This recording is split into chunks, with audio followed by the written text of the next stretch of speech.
देश में इस समय 5 विधानसभाओं के चुनाव हो रहे हैं। इनमें 4 राज्य और एक केंद्र शासित प्रदेश शामिल है।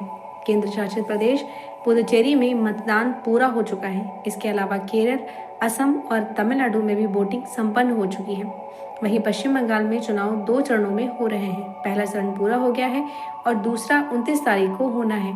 29 की शाम से एग्जिट पोल सामने आने लगेंगे और 4 तारीख को अंतिम नतीजे घोषित होंगे। ऐसे में यह सही समय है कि चुनावी रुझानों को समझा जाए। सबसे पहले असम की बात करें तो यहाँ पिछले 10 वर्षों से भारतीय जनता पार्टी की सरकार है, जबकि उससे पहले 15 साल तक कांग्रेस सत्ता में रही। इस बार भी मुख्य मुकाबला इन्हीं दोनों के बीच है, लेकिन स्थिति ऐसी दिख रही है कि भाजपा को बढ़त स्पष्ट है। यहाँ तक कि कांग्रेस के भीतर भी जीत को लेकर आत्मविश्वास कम नजर आता है। चुनाव प्रचार में भी यह फर्क साफ दिखा। जहां सत्ता पक्ष ज्यादा आक्रामक और सक्रिय नजर आया, वहीं विपक्ष अपेक्षाकृत कमजोर दिखा। असम के मुख्यमंत्री हेमंत बिस्वा शर्मा की रैलियों में ऊर्जा और आक्रामकता साफ दिखाई दी, जबकि विपक्ष उतना प्रभावशाली नहीं दिखा। कांग्रेस के कई नेता चुनाव के दौरान ही पार्टी छोड़ गए, जिससे उसकी स्थिति और कमजोर हुई। इस आधार पर अनुमान है कि असम में भाजपा लगातार तीसरी बार सरकार बना सकती है।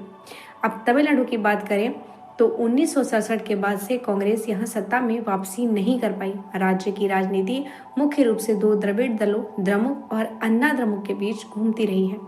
वर्तमान में द्रमुक की सरकार है, जिसके नेता और मुख्यमंत्री M.K. स्टालिन हैं। उन्हें इस बार एंटी इंक्वेसी का सामना करना पड़ रहा है। द्रमुक सरकार पर भ्रष्टाचार और वादे पूरे न करने के आरोप लगे हैं, खासकर महिला सुरक्षा और शराबबंदी जैसे मुद्दों पर। दूसरी ओर एनडीए गठबंधन, जिसमें अन्ना द्रमुक प्रमुख भूमिका में है, मजबूत चुनौती पेश कर रहा है।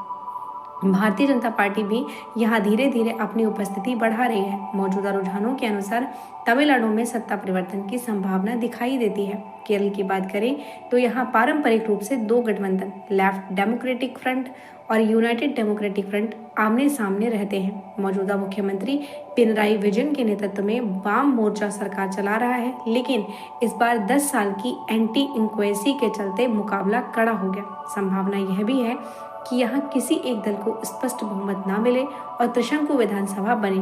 अब सबसे अहम राज्य पश्चिम बंगाल की बात करते हैं। यहाँ चुनाव का महत्व केवल सत्ता परिवर्तन तक सीमित नहीं है, बल्कि यह बड़े राजनीतिक संकेत भी दे सकता है। वर्तमान मुख्यमंत्री ममता बनर्जी के खिलाफ भ्रष्टाचार, महिला सुरक्षा और शासन से जुड़े मुद्दे प्रमुख बनकर उभरे हैं। पहले चरण के मतदान के आधार पर जो संकेत मिल रहे हैं, उनमें भाजपा को बढ़त मिलती दिख रही है। अगर यही रुझान जारी रहता है तो पश्चिम बंगाल में पहली बार भाजपा की सरकार बनने की संभावना बन सकती है। कुल मिलाकर अगर सभी राज्यों का आकलन करें तो संभावित तस्वीर यह हो सकती है: असम में भाजपा, तमिलनाडु में एनडीए, पश्चिम बंगाल में भाजपा की बढ़त, केरल में त्रिशंकु स्थिति और पुदुचेरी में एनडीए सरकार। हालांकि अंतिम परिणाम 4 तारीख को ही स्पष्ट होंगे।